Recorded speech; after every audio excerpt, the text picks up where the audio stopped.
Abre a tua Bíblia comigo aí em Lucas, capítulo 11. Evangelho de Lucas, capítulo 11. Se você não tem Bíblia, a senhora mais simpática dessa igreja vai te alcançar uma Bíblia aí.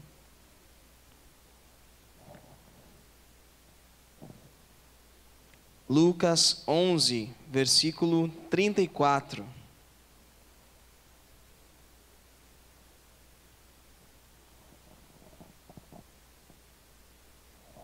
Lucas 11, versículo 34. Posso ler? Amém. Diz o seguinte: os olhos são como uma luz para o corpo. Quando os olhos de vocês são bons, todo o seu corpo fica cheio de luz. Porém, se os seus olhos forem maus, o seu corpo ficará cheio de escuridão. Amém?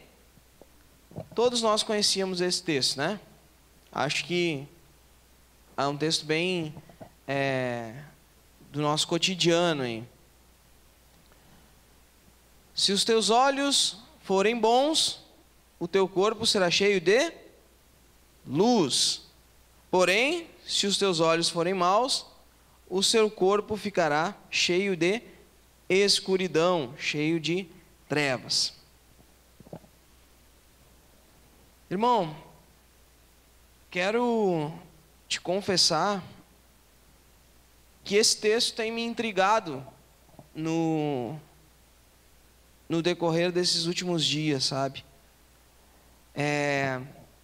Como eu falei para vocês, ontem eu estive aqui no culto de sábado, né? E saímos para jantar depois, até comentei algumas coisas com os guris que estavam com a gente jantando. Sabe que existe uma forma de pensar, existe algo que nos diferencia uns dos outros, que também nos faz reunidos em grupos, que nos faz nos mover ou também nos faz nos permanecer inertes. Existe uma coisa, algo que nos motiva às outras coisas, que nos faz aceitarmos alguns sistemas dos quais nós fazemos parte, nos faz aceitarmos organizações, filosofias, religiões. Para a gente exemplificar, existe uma visão a respeito do mundo que precede tudo aquilo que nós vamos fazer, reagir ou agir. É como, a expressão que eu vi que eu gostei mais, é como se existisse uma lente pela qual nós enxergamos esse mundo. E essa lente nos faz ver as coisas conforme essa lente corrige ou deforma aquilo que está diante dos nossos olhos. Eu estava tentando procurar um exemplo, irmão, mas é difícil falar sobre esse exemplo que eu pensei, mas eu vou falar mesmo assim. Vocês lembram que alguns anos atrás o nosso governo do Brasil sofreu um impeachment? Lembra disso? Concomitante com o impeachment e o assumir da presidência de um vice um pouco estranho, né? E algumas medidas a serem tomadas totalmente contrárias, juntamente com um presidente dos Estados Unidos recém-chegado, ameaçando tocar bomba e explodir tudo. Lembra disso? Você não lembra disso, porque a gente acabou de passar por uma eleição muito louca que fez a gente esquecer tudo isso. Aí, nesse momento, existiu uma visão temerária de todos nós. Meu Deus, o que vai acontecer com o Brasil? Será que nós vamos ter um governo parecido com esse maluco dos Estados Unidos, que declarou guerra contra a Coreia do Norte? Lembra disso? Ele disse, pode tocar bomba que nós vamos tocar também, não vamos ver quem é que tem mais coragem de apertar o botão. Lembra disso, irmão? Tinha gente pensando que ia começar mais uma guerra mundial. E ele disse que estava disposto, se fosse o caso. E nós ficamos temerários, porque daí teve uma mudança na CLT, e a gente ficou nervoso, e aí vai ter uma mudança na Previdência, vai acabar tudo. Meu Deus, o que a gente faz? Nós precisamos de quem? Do Lula de novo. E pasmem, pesquisas foram feitas, e 85% a 90% das pessoas queriam votar nele de novo. Você duvida isso, mas volta e dá uma olhada lá. Muita gente queria isso. E isso tomou conta de muitas pessoas. O tempo foi passando, algumas coisas foram se movendo. Aquele governo dos Estados Unidos que era um problema começou a ser solução. Aquela ideia do que estava acontecendo lá, de maluquice, começou a ser a coisa mais sensata do mundo. E um movimento começou a acontecer entre nós. E esse movimento não foi diretamente da maioria, mas daqueles que para nós nos parecíamos mais inteligentes. E um grande movimento foi tomando proporção, a ponto de que, junto com isso, com o ex-presidente sendo preso, aquela situação toda, aquela vontade de que ele fosse preso, já era maior do que a vontade de que ele solucionasse os nossos problemas. E aquilo foi tomando uma proporção, e nós chegamos ao ponto de, na posse do presidente, do nosso presidente eleito agora, existia uma mega organização, porque queriam matá-lo, mas mais do que isso, milhares e milhares, e centenas de milhares e milhões de pessoas foram lá, simplesmente para aplaudir ele. Entre essas pessoas, o meio evangélico em peso. Mas há 3 anos atrás, quando caiu o primeiro governo e entrou o vice, se nós falássemos, naquele momento, que iríamos eleger alguém que era contra o aborto, que era a favor do porte de arma, alguém que tivesse o perfil muito assemelhado ao perfil do governo dos Estados Unidos, eu tenho certeza que todos duvidariam que ia acontecer. Mas as correntes nos movimentavam para isso. E os nossos olhos enxergavam isso. E quando enxergavam o que era proposto. Existia uma lente nos fazendo maquiar algumas coisas para que nos fosse mais aceitável. Não estou aqui dizendo que o melhor era um, nem o melhor era outro, que fomos iludidos, que não fomos, eu não sei. Porque em 2 circunstâncias aconteceu coisas semelhantes. Seja para o lado da direita, quanto para o lado da esquerda. Mas eu quero dizer para você, meu irmão, a lente que nós enxergamos esse mundo, a forma com que nós olhamos para as pessoas que estão na nossa volta, para as circunstâncias, essa forma que nós olhamos, pensa comigo, como você reagiria se eu dissesse para você que tem ao seu lado um estuprador? Como você reagiria se eu dissesse para você que do seu lado tem uma pessoa que é transgênero? Não fazendo nenhum tipo de comparação de um com o outro. Como você reagiria se eu dissesse para você que essa pessoa que está do teu lado já foi preso durante 15 anos? Cumpriu pena.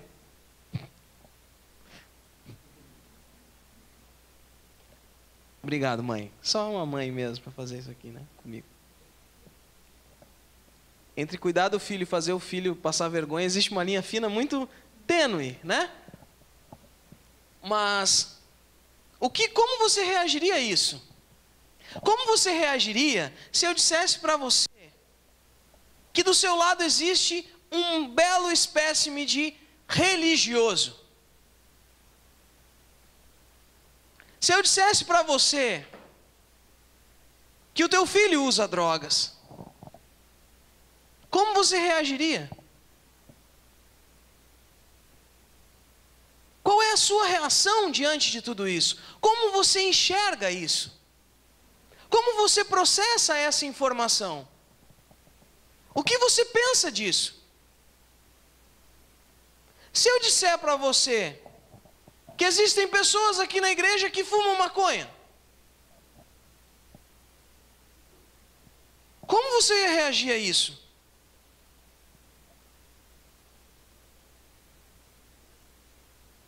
Se eu dissesse para vocês que eu fiz uma tatuagem nas minhas costas, como vocês reagiriam a isso? Pois eu vou mostrar para vocês. Quer que eu mostre? Não, não fiz, gente, estou brincando. Não, ó, viu? Por que eu estou dizendo que eu estou brincando? Porque é a forma com que eu faço essa leitura. Eu faço a leitura de eu ter feito uma tatuagem de uma forma negativa. Por isso que eu disse desculpa. Por que desculpa? Por que eu tenho que me desculpar de ter feito uma tatuagem? Por que eu acho, irmão Pedrinho, que eu tenho que pedir desculpa por ter feito uma tatuagem? Pelo mesmo motivo que muitos acham que eu tinha mais que pedir desculpa mesmo se fizesse. Mas qual é o problema? Com que lente que eu enxergo as coisas que estão ao meu redor? Como eu vejo o que se movimenta na minha volta? E mais, como eu me vejo? Para saber aonde eu estou e com que lente que eu leio esse mundo, eu preciso responder a 4 perguntas. 4 perguntas. A primeira pergunta é quem eu sou. A segunda pergunta é onde eu estou. A terceira pergunta é qual é o meu problema. E a quarta pergunta é qual é a solução desse problema. Se eu perguntasse para você hoje quem você é, o que você ia me responder? Alguém ousa aí responder? Quem você é? Quem é você? Douglas Tramontini de Bom. Quem é você? Quem é você? Você é quem? Ah, eu sou o Douglas Tramontini de Bom. O Douglas poderia me dizer assim: bom, Maurício, tu me conhece? Sou quem? Sou teu amigo que se criou contigo. Ou ele poderia me dizer em um outro momento mais formal: não, eu sou funcionário da Corsã, sou vereador atualmente em Charqueadas, sou casado com a Valessa, tenho 2 filhas, a Melissa e a Milene. Mas o que você responde no teu trabalho quando alguém pergunta quem é você? O que tu responde? Quando alguém te apresenta, assim, esse aqui é o... Aqui, esse é o Guilherme, né, Guilherme? Daí tu... A pastora que gosta de fazer isso comigo, né? Vem cá. Ô Maurício, vem cá. Esse aqui é o pastor. E sai. Quem você é? Me responde, irmão. Sou teu irmão em Cristo. Essa é mais uma resposta. O teu nome simplesmente não te define. Porque assim como esse é o Douglas, eu sou o Maurício. Esse é o Mozinho. Não, o Mozinho não. Esse é o João. Existe muito João, muito Douglas e muito Maurício. Mas o que eu tenho de diferente dos outros? Como eu me defino? Quem eu sou? Essa resposta vai fazer com que eu veja com que lente que eu olho para esse mundo. A outra pergunta é onde eu estou? Onde é que você está? Onde é que você está? Darley, onde você está agora, nesse momento? Essa é uma resposta. No templo. Quem tem uma resposta diferente, parecida com essa dele? Quem acha que não está no templo agora? Nós estamos no mesmo lugar, né? Claro, ele está na cadeira dele lá e você está na sua. Mas, quem acha que ele não está no templo? Quem é que acha que ele não está no templo? Pode falar, irmão, ele não vai ficar bravo. O pastor Jorge acha que ele não está no templo. Porque se vocês estão no mesmo lugar, ele está no templo, o senhor está onde, pastor? Está no outro lado? Não. Se ele não está, o senhor está onde? Se ele não está num templo, ele está onde? Porque ele está no mesmo lugar que vocês. Na casa de Deus? Num prédio. Um prédio cheio de cadeira. Com ar-condicionado, climatizado, né? Confortável. E na igreja também. Mas igreja e templo é o mesmo lugar? O Gui acha que não. Alguém acha que é? Depende da lente que se vê esse mundo. Tu vai pelo Gui, né? Mais difícil de errar, né? Se nós somos quem? Me diz uma coisa, aqui dentro. O que nos movimentou para chegar até aqui e fazermos parte dessa, eu diria, congregação? O que nos faz ter vindo até aqui e fazer parte de uma congregação? O que nós somos? Filhos de Deus? Quem nos tornou filhos de Deus? Ô irmão, cutuca o irmão que está ao teu lado e diz assim, ó, irmão, hoje vamos pensar, irmão. Vamos pensar para ver que está funcionando esses teus olhos aí. Filhos de Deus. Quem mais é filho de Deus aí? Levanta a mão. E por que tu não respondeu que tu era filho de Deus quando eu te perguntei quem tu é? Filho de Deus. Como é que a gente virou filho de Deus? Através de quem, pastora? E nós precisávamos de redenção porque nós éramos o quê? Pecadores. Então nós podemos chegar à conclusão que é o seguinte: quem nós somos? Nós somos pecadores remidos, justificados pelo sangue de Cristo que nos salvou na cruz, por um plano de redenção do próprio Deus para nos salvar, que nos tornou também filhos do próprio Deus. Esse nós somos. Diante da igreja, inclusive, onde estamos? Estamos na igreja. Não estamos aqui nesse quadrado aqui, nesse cubo que já foi roxo, já foi azul e agora é tinta desbotada, com uma placa que está desbotada também, com duas portas, né? Uma de vidro e a outra com 100 anos. Mas o que acontece? Nós estamos onde? Na igreja. Não aqui. Nós somos filhos de Deus. Logo estamos na igreja. Se eu sou filho de Deus, eu tenho que estar na igreja. Porque eu tenho que estar em Cristo, conectado, sendo um com o próprio Cristo. Quem eu sou? Eu sou filho de Deus. Onde eu estou? Estou na igreja, no corpo de Cristo. Qual é o meu problema? Aí nós vamos botar reticências. Qual é o meu problema? Se eu sou filho de Deus. Tchê, olha o que aconteceu. Jesus morreu por mim, todo aquele plano, está tudo dando certo. Eu estou dentro da igreja, estou aqui, estou até com uma Bíblia na mão. Li agora há pouco. Semana eu não tinha lido ainda, mas já agora li. Acompanhei assim do meio para o fim, porque eu fiz de conta que tinha achado, mas não tinha. Mas estava ali. Estou na igreja, estou aqui dentro, mas é o seguinte, eu entendi que eu faço parte. Mas então qual é o meu problema?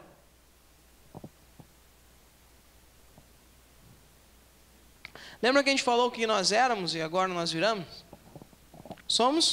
Nós éramos e agora nós somos filhos de Deus. E isso acontece no dia do batismo? Que a gente muda assim, pum, já não somos mais pecador? Não tem um processo? Sabe qual é o nosso problema? É que a gente não está pronto ainda. O problema é a nossa carne. Olha para os teus braços aí, belisca. Belisca aí o teu braço. O teu, né, irmão? Lá do lado. Dói ou não dói? Dói ou não dói? Dói. Tem carne, tu é gente. Sente dor, não sente? O problema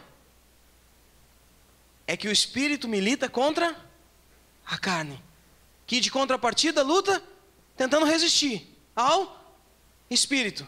E essa luta é constante dentro de nós. E tudo o que nós temos de problema hoje,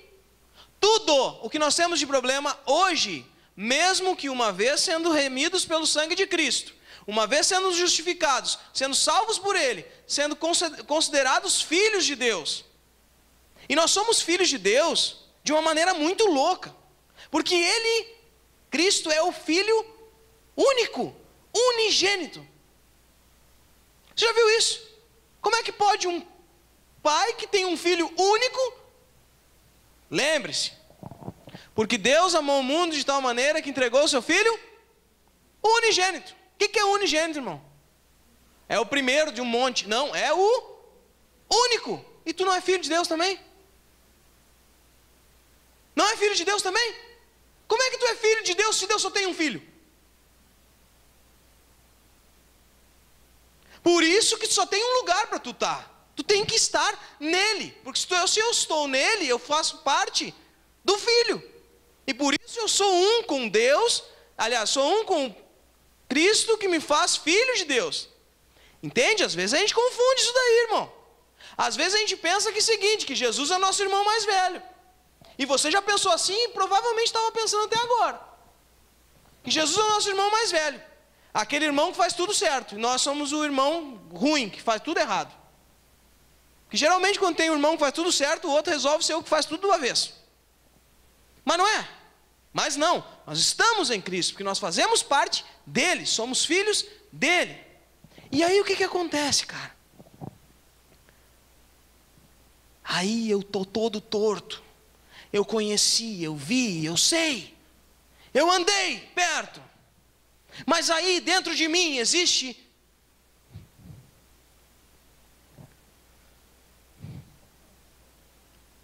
gente, quando Jesus disse que o problema não é o que entra, mas é o que sai, sabe? Quando Jesus foi questionado a respeito de alguns rituais que tinha naquele tempo, ele disse, problema, ele não disse, né? Ele disse, o problema não é o que entra, mas é o que sai, porque o problema não é o que está fora, o problema está onde? Dentro. Então, o problema teu é o que está aí dentro de ti, que te faz ficar louco, pecador, fazendo tudo do avesso.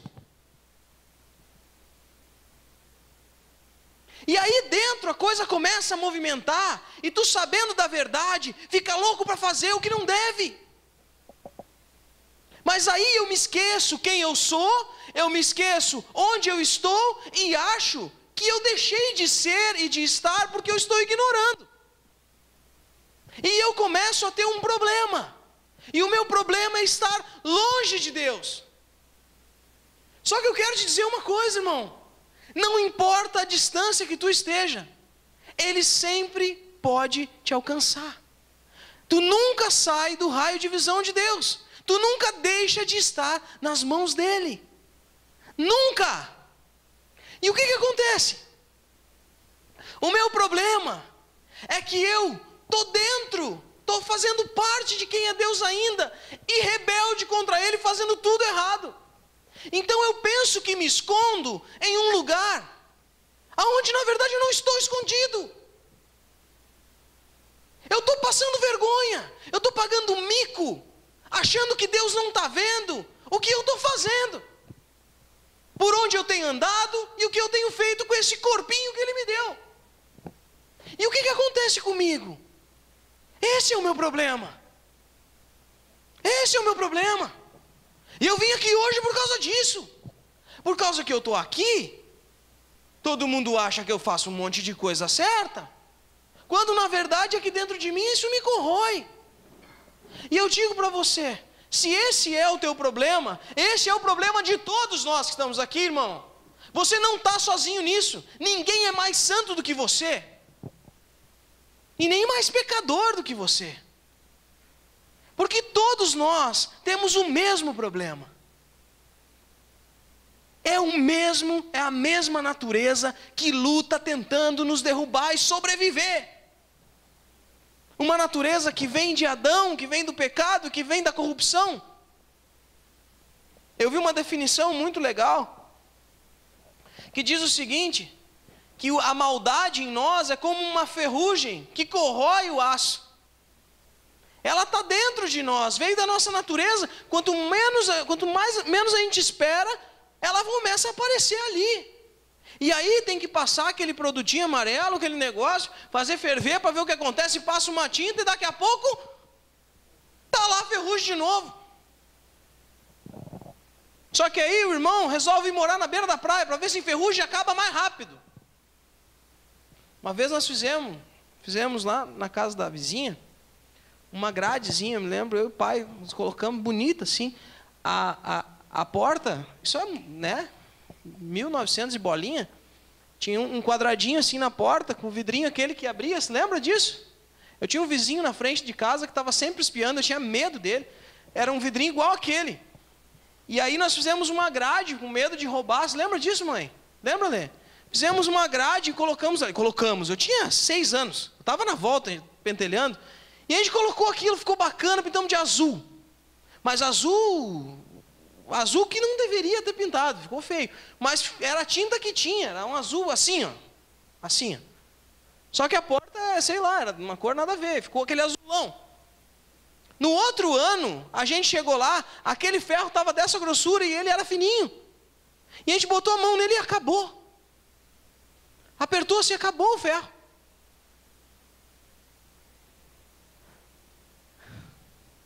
O pecado é que nem ferrugem.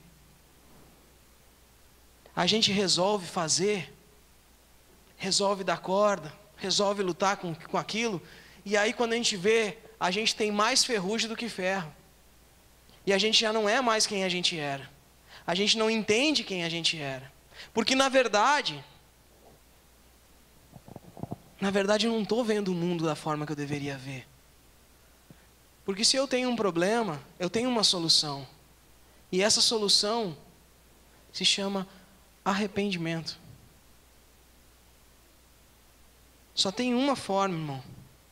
Só tem uma forma de mudar e transformar esse pecador que tu é em alguém justificado, não só justificado, mas alguém transformado pelo Espírito de Deus. É alguém que se convence pelo que o Espírito fala. E ser convencido pelo que o Espírito fala é negar-se a si mesmo. É dizer, não, eu estou errado mesmo. Eu preciso de mudança. Eu preciso abrir mão de quem eu sou. Eu preciso me prostrar. Eu preciso me sujeitar. Eu preciso dizer, Senhor, as minhas ideias acabaram. E aí começa um processo. E esse processo de convencimento vai mudando e vai me fazendo ver que, na verdade, o problema estava porque eu pensava que entendia quem eu era. O problema é que eu pensava que entendia onde eu estava. E o problema é que a realidade da minha vida era viver dentro do pecado. Esse texto aqui, irmão, ele está dentro de um contexto bem interessante, eu já falei sobre ele algumas vezes, e eu vou falar rapidamente para você.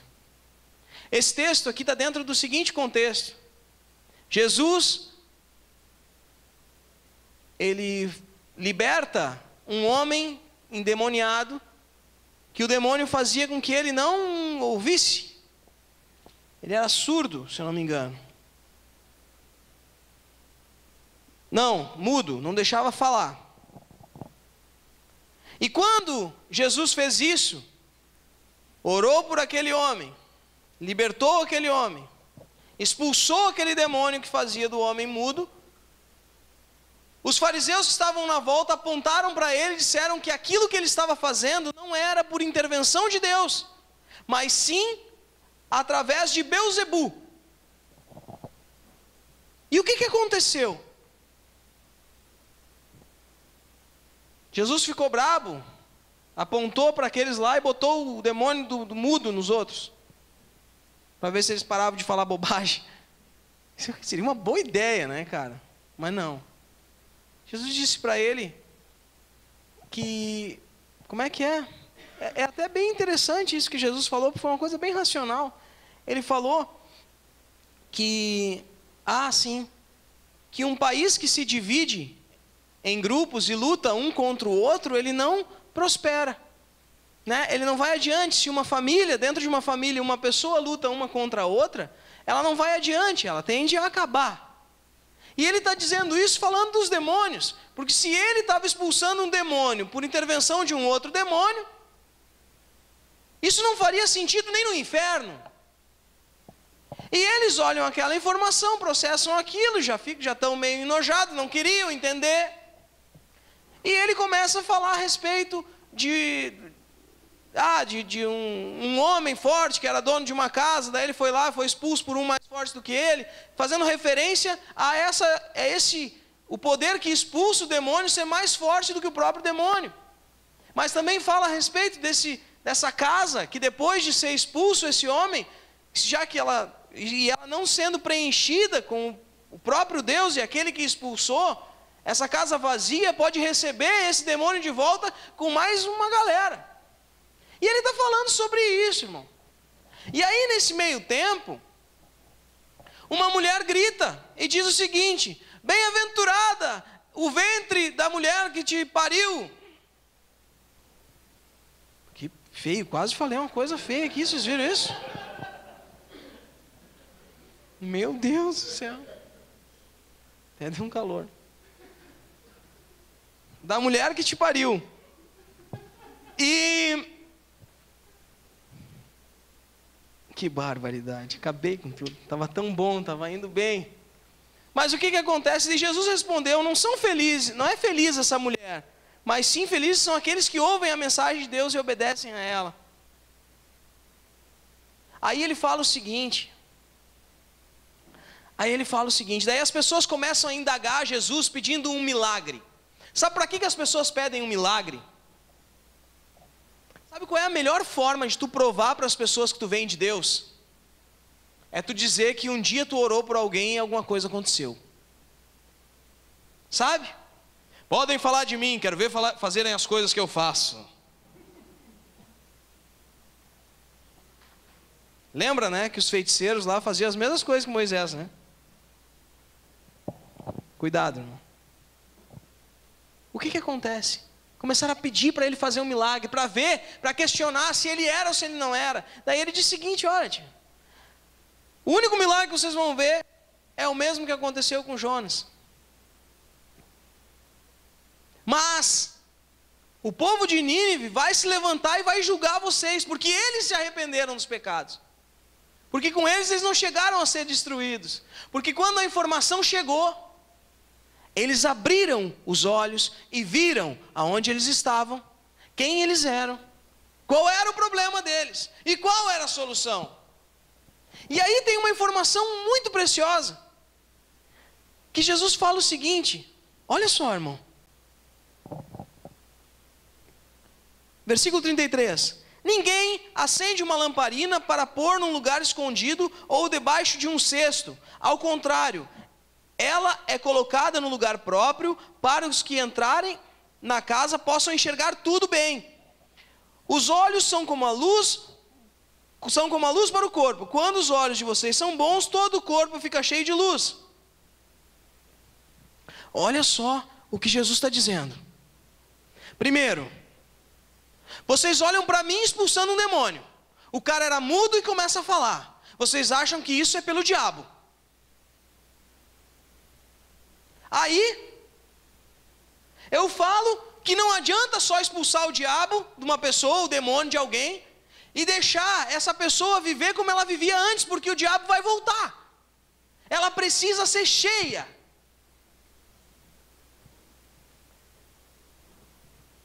Aí uma mulher grita, querendo fazer um elogio. Feliz a mulher, diz assim, não, feliz aquele que ouve a mensagem e obedece. Entendeu? Onde é que nós estamos?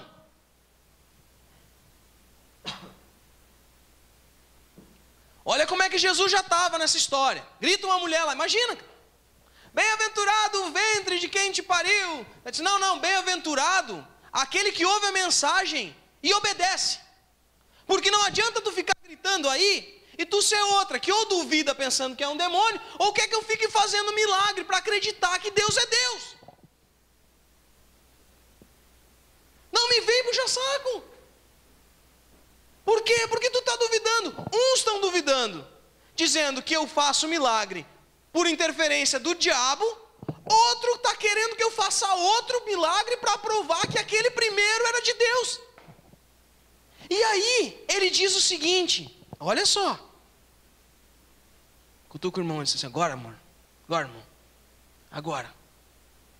Aí ele diz o seguinte, ninguém acende uma lamparina e esconde ela embaixo da cama. Ele está dizendo o seguinte, se tu, que é muito menos inteligente que eu, ó Jesus falando, né? Com a tolerância lá em cima já. A milhão, óbvio que não, porque Jesus é muito mais amável do que eu. Se eu fosse Jesus, eu tinha acabado tudo. Né? Tinha pego a cruz e saído batendo todo mundo, depois quer saber, agora eu quero mais.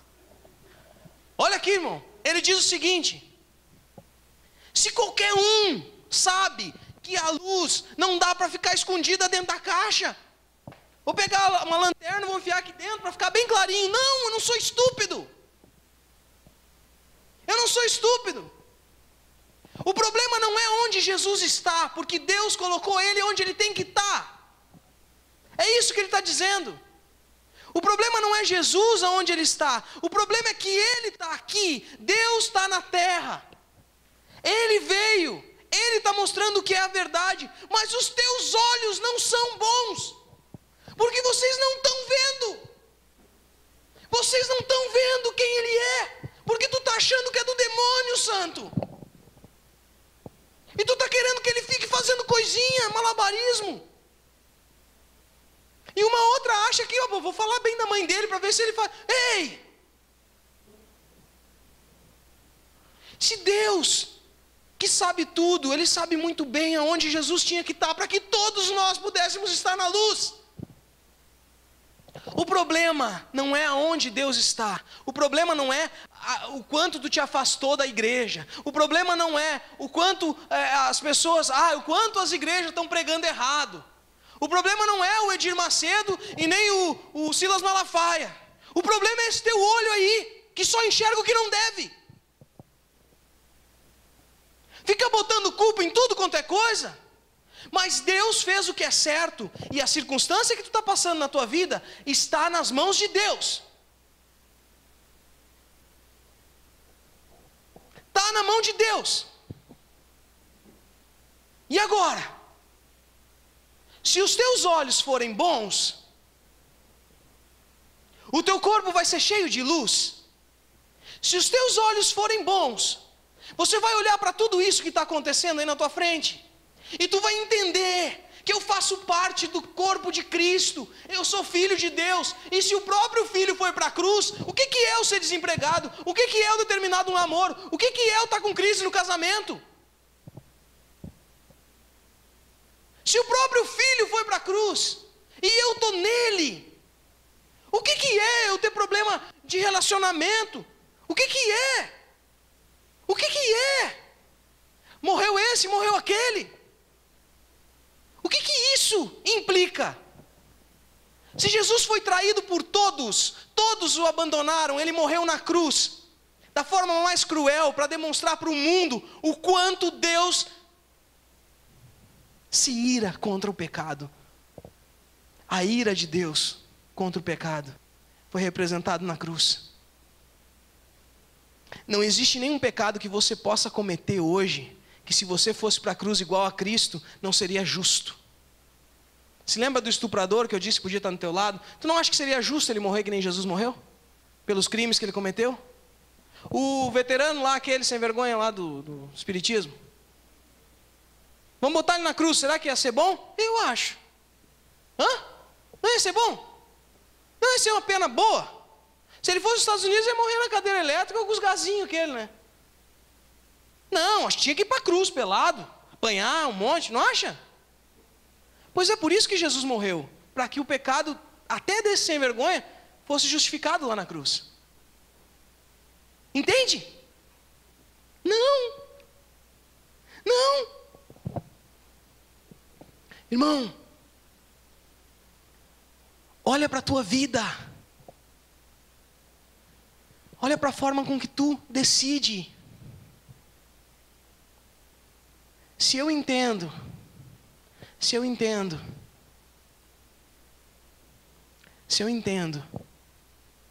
que eu deveria, porque eu sou filho de Deus, por intermédio de Jesus Cristo, por meio de Cristo, porque eu estou ligado em Cristo, e o meu problema é o que tem de humano em mim, e a minha luta e a solução para isso é eu estar cada vez mais de joelho, não orando, pedindo, não humilhado, dizendo, ai de mim. Esse é o meu problema. O teu problema não é o desemprego, não é isso, não é aquilo, não é a namorada, o namorado, não é. O teu problema não é esse, o teu problema é a tua carne. O teu problema é esse, irmão. O teu problema é esse. Quando tu parar de pensar que o teu problema é esse que te persegue, é isso, Deus está fazendo, não sei o quê. Não. Tu só está aqui hoje na terra porque existe um plano para mudar esse cabeção que tu é em alguém parecido com Cristo. Mas você não enxerga isso. Não, você não enxerga isso. Porque você vem na igreja e fica contando os forrinhos. Aí tem que o pastor fazer uma gritaria dessa, todo mundo pensar que está brabo, para você ficar com o olho aberto, senão estava dormindo. A gente não enxerga o que precisa ser enxergado. Olha só. Por que a namorada não pode dormir com o namorado? Porque... Não! Porque é pecado. Porque vai destruir o teu relacionamento. Não, mas o meu relacionamento não destruiu. Espera. Pois alguém pode te dar uns testemunhos aqui de como isso foi prejudicial. E tem sido. Aí, eu pego miserável do Instagram. E o pior que o Instagram é o WhatsApp, que é uma ferramenta funcional. O Instagram só serve para dar errado mesmo.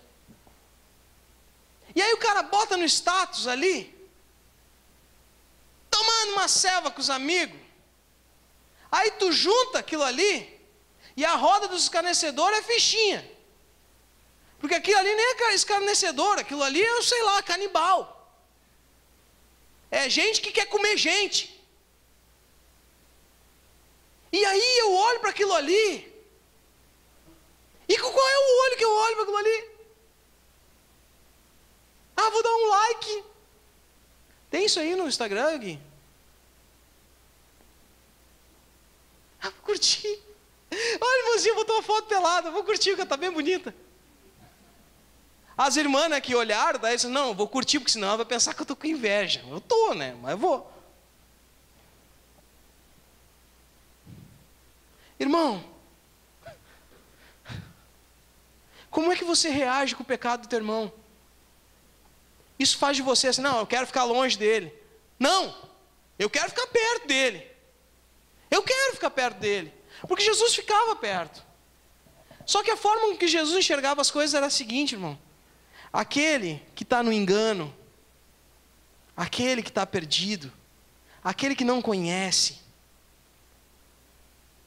ele trazia para perto, ele se misturava. Mas agora aquele que era um sem vergonha religioso, ele tocava as cadeiras para cima, mas não porque ele não amava, porque se não fosse assim não funcionaria. Não funcionaria. Você duvida? Leia o capítulo 12. Tem pelo menos uns 10. Ai de vocês porque fazem isso. Ai de vocês porque faz aquilo. Isso é tocar no ventilador e dizer assim, tchê, até quando? Porque vocês sabem. Vocês sabem.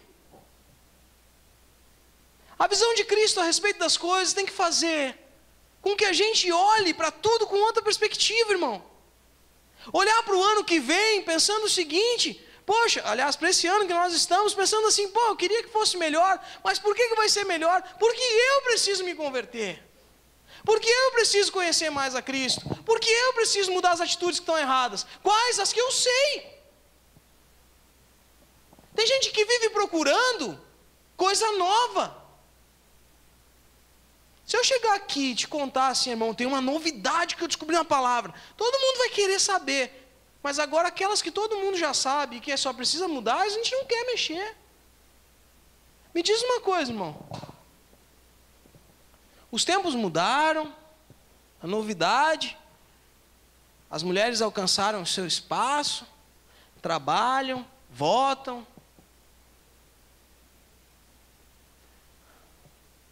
Mas a mulher não precisa mais ser gentil com o marido, irmão? Hein?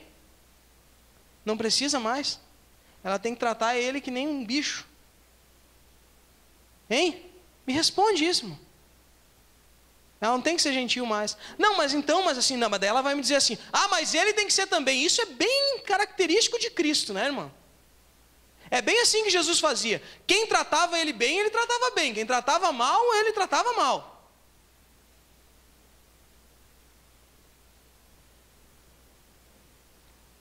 O marido tem que tratar a mulher bem ou não? Ele tem que perguntar para ela antes de comprar as coisas ou não? Custa. Ela tem que ser gentil com ele ou não? Gentil é ótimo, né? Ela tem que ser gentil ou não, irmão? Tá, quando ela está uma TPM, ela tem que continuar gentil ou não? Não, daí ela pode. É que nem mulher grávida, né? Porque a mulher grávida, ela pode ter todos os desejos. Eu estou com um desejo, qual que tu suma? Mas não. Sabe?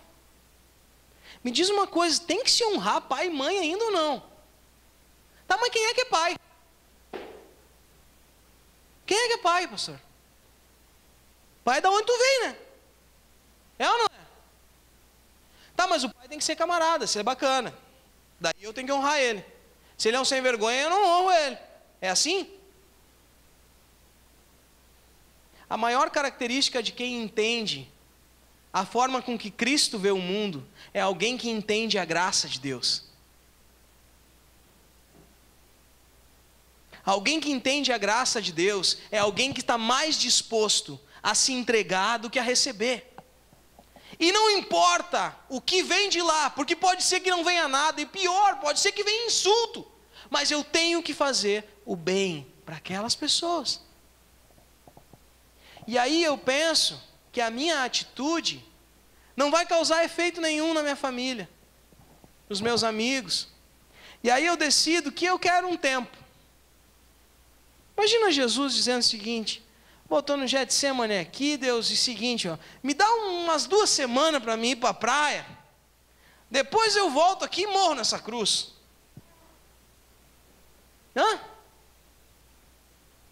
Que tal? Me diz. Você enxerga Jesus fazendo isso, irmão? Agora me diz uma coisa, eu vou falar uma coisa bem louca. Mas imagina, que Jesus está orientando um rapaz que vai pedir uma moça em namoro. Tá? E aí você ia chegar para Jesus e dizer assim: Jesus, mas é que seguinte, eu tenho uns calor que eu não me aguento. Tu ia dizer isso para Jesus, mano? Tu ia dizer isso para Jesus, irmão? Tu não tem coragem nem de dizer para o pastor. Mas para os teus amigos no serviço tu diz, contando vantagem. Não, mas é que sabe como é que é, né? A carne é fraca, só para isso, né, irmão? Sabe? Quero dizer para você, irmão, vamos tentar enxergar esse mundo de outra forma. A gente pensa que tudo, quer ver? O que fez Jesus escolher os 12 apóstolos? O que fez Jesus?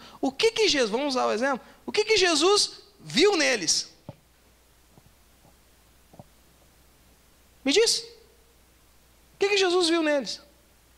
Eles são tão malucos que a gente nem lembra muita coisa, né? Mas o que Jesus viu neles, irmão? Será que Jesus viu o potencial que Pedro tinha?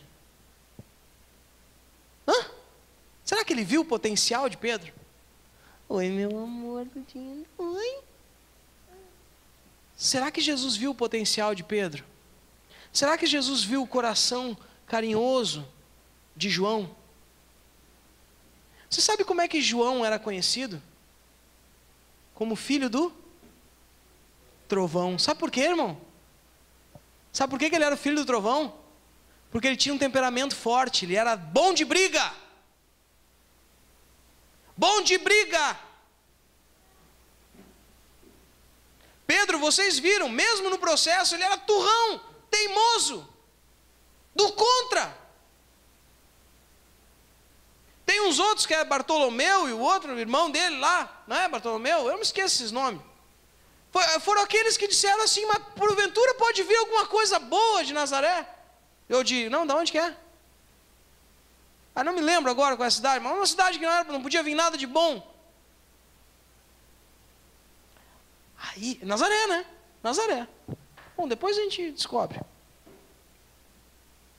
Aí, tem o Zelote, aquele, como é que era o nome dele? Judas, né? Judas o Zelote. Sabe o que ele era, o Judas o Zelote? Ele era um nacionalista. Sabe o que quer dizer isso? Ele era um cara que fazia parte de um grupo de judeus que queriam fazer uma rebelião contra Roma. Sabe o que é isso? Eram os comunistas. Não. Sabe? Eles queriam fazer uma rebelião. Ele era daqueles que queria ir para o confronto. Esse era Judas. Não o outro que fez o que fez, né? O outro, né? Não precisa nem dizer nada. Foi escolhido também. Só que não basta nós ter um cara que é desse grupo. Nós temos um outro que era cobrador de impostos. Funcionário de quem? Nós falamos no culto da semana passada. De quem é? O Mateus, né? Que era o cobrador, né? Mateus, né? O Levi. Ele era cobrador de impostos. Ele era funcionário de quem? Quem é que estava no culto da semana passada? Como Zaqueu. Lembra? Tiraram do vídeo, não botou, né, cara?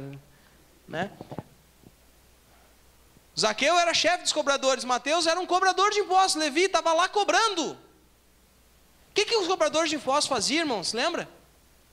Eles eram judeus que trabalhavam para Roma. Sabe onde é que eles estavam comendo juntos? O cara que queria matar todo mundo de Roma e aquele que queria trabalhar e roubar em nome de Roma, estavam todos juntos dividindo o pão. Sabe o que Jesus viu nos discípulos? Nada além do que ele vê em ti. Alguém que é um pecador, mas que aquilo que Deus é capaz de fazer é totalmente suficiente para te transformar em uma pessoa que pode mudar a realidade da onde vive. Só que os teus olhos precisam ser bons. Você precisa ver aonde é que está. Deixa ela sair. Você precisa ver onde é que está. Você tem procurado tudo, menos resolver o teu problema. Qual é o teu problema, lembra? O teu problema não é o teu marido, não é o teu filho. O teu problema não é as drogas, não é a bebida. O teu problema é a tua natureza que precisa se converter diante do Cristo. Quer salvar a história da tua família? Você não vai conseguir isso lendo livros de autoajuda. Você não vai conseguir isso, cara, vendo mensagem de 15 minutos do YouTube. Você não vai conseguir isso assim. Você precisa dobrar esse coração. Ontem a Camila falou que a gente precisa sair da zona de conforto. A gente não pode entender, eu não tenho como entender alguém que é cristão que tenha conforto. Me diz, irmão, se o Filho do Homem não tinha onde repousar a sua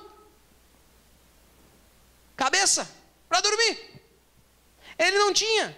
Me diz uma coisa, onde é que era a casa de Jesus, irmão? Qual era a casa que ele apresentou na propaganda da Universal? Vocês podem ver aqui, irmão? Não, desde que... Qual era a junta de camelos que ele tinha para dar banda? Cruzando por meio de Jerusalém, chegando no templo ostentando. Tinha nada. Tinha nada. Não tinha nada. Não existe nem conforto, nem zona. Só existe uma coisa.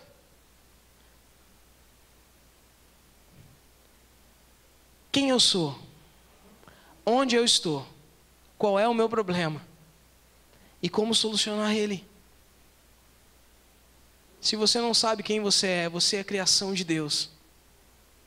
Tudo isso que faz acontecer esse monte de problema na tua vida é o afetar de uma natureza humana cheia de pecados, que te faz cometer um monte de erro, porque ninguém ensina.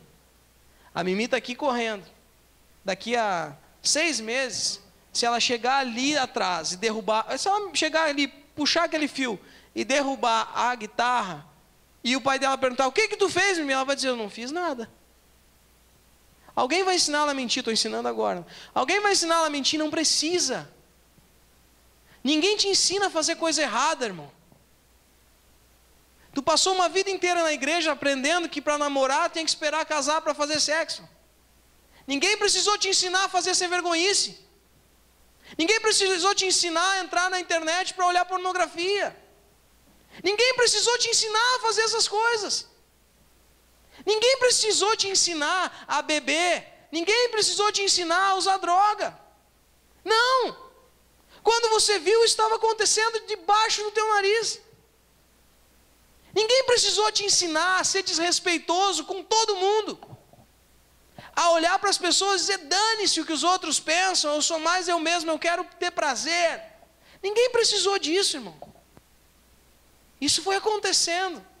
Agora eu quero te dizer, com a mesma naturalidade que isso foi acontecendo, você pensa que tem que fazer um grande esforço. Irmão, igreja não é clínica de recuperação. Cutuca o irmão que está do teu lado aí. Igreja não é clínica de recuperação. Não existe clínica do casal. Não existe clínica da família. Não existe clínica nenhuma. Não é terapia. Cutuca o irmão que está do teu lado assim. Irmão, Jesus não é psicólogo. Não tem técnica. Não como é que é o nome das duas linhas, amor? Não é cognitivo comportamental e não é psicanálise. Não vem de outras vidas e não é fazendo joguinho de esquemas que tu vai resolver. Não, é com o joelho dobrado, a cara no chão, dizendo: eu sou pecador. Para mudar um pecador e se tornar em alguém santo, é só assim. Porque foi assim que Jesus nos ensinou. Amém, irmão? Tá? Então quando der problema no casal lá, então tu vai na terapia primeiro, tu vai no outro terapeuta, tu vai na psicóloga, tu vai no médico, tu vai no político, tu vai naquela senhora que te pariu também. Para depois entender que tu precisa. Eu não vou me ajoelhar que eu tomei choque a última vez. É te atirar no chão e dizer: Senhor, se eu não mudar, vai acabar a minha família. Mas não. Vou na igreja, aquele louco vai ficar gritando. Está falando tudo para mim. No mínimo contaram para ele. Eu não sei de nada.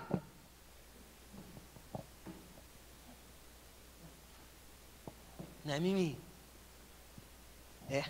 Concordou comigo. É isso. Não tem evangelho sem cruz. Não existe evangelho sem Jesus. Se você não se converter: mas como é que eu faço para parar de fazer isso? Mas toda vez agora tu fica falando isso aí. Ei, só tem um jeito: joelho no chão, arrependimento, sujeição a Deus. Você tem que estar sujeito à vontade de Deus. Tem que dizer: Senhor, eu não quero mais fazer, agora contigo. E com a mesma naturalidade que a natureza humana te fez pecador, a natureza espiritual vai te transformar. Porque não é com força nem violência. Não é com suor no rosto. Te prenderam de novo, velho. Não é. Se você quer ver?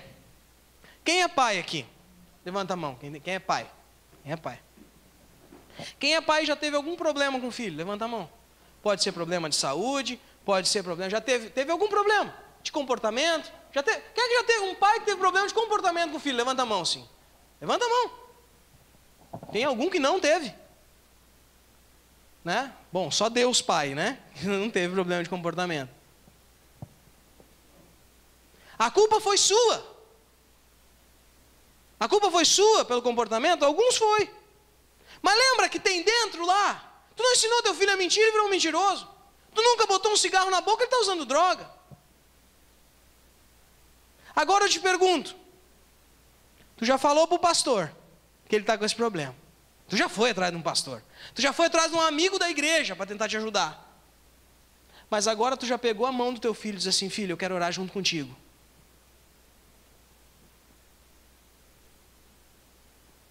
Filho, eu venho aqui, filho. Eu quero orar junto contigo. Ah, não, pai, mas não, eu quero orar contigo, só quero orar. Deixa eu orar contigo.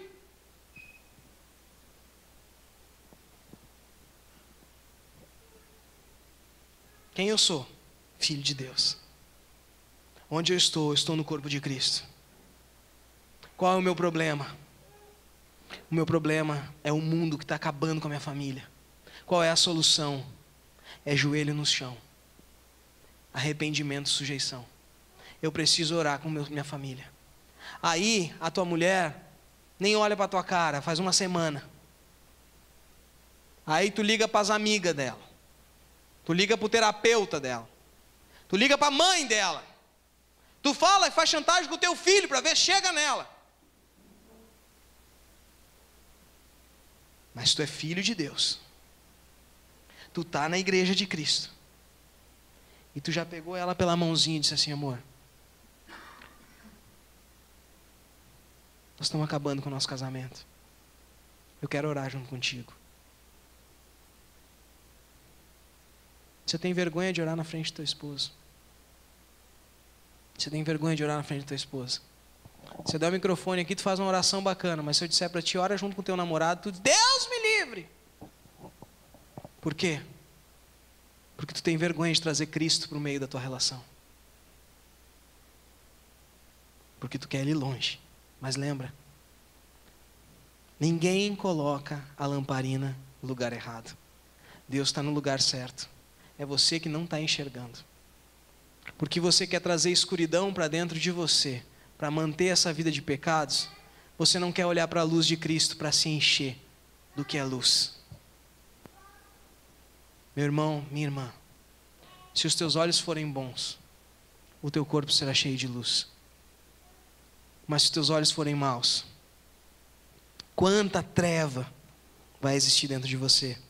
Pois se o seu corpo estiver completamente luminoso e nenhuma parte estiver escura, então ele ficará todo cheio de luz, como acontece quando você é iluminado pelo brilho de uma lamparina. Quando todo você for iluminado pelo brilho do Filho de Deus, você vai olhar para esse mundo e a luz que há nele vai brilhar na vida de vocês. E aí, meu irmão, a tua mãe, a tua tia, o gato, o papagaio, todo mundo vai ver. E não há joelho que resiste de se dobrar diante da glória de Deus. E a tua vida vai ser o exemplo. E você vai experimentar da boa, perfeita e agradável vontade de Deus, porque a sua mente está totalmente renovada, transformada, e você já não pensa mais como as pessoas desse mundo, mas pensa como Cristo pensa. Você olha como Cristo olha. Mas cuidado, na hora da oração não levanta a mão, porque o Senhor vai te levar, porque tu já está pronto. Porque por enquanto a gente continua lutando. Mas a nossa luta não é contra o vizinho, o filho, a mãe, o pai, a mulher, o cachorro, as galinhas. O cachorro e as galinhas. A tua luta é contra o que está lá dentro. Tem noção que no final das contas é tu brigando contigo mesmo? Tem noção? Tem noção que no final das contas Deus está aqui comigo na minha mão, na mão dele, e dizendo o seguinte: filho, eu não acredito que tu está procurando uma sombra para te esconder.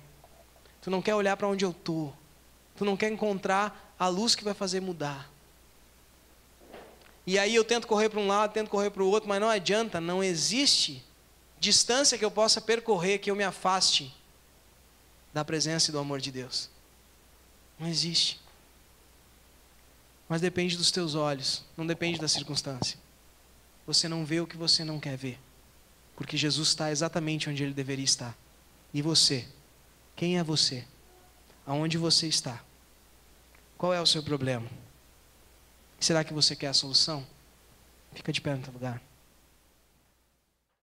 Quem eu era, diminua, e que tu cresças mais em mim.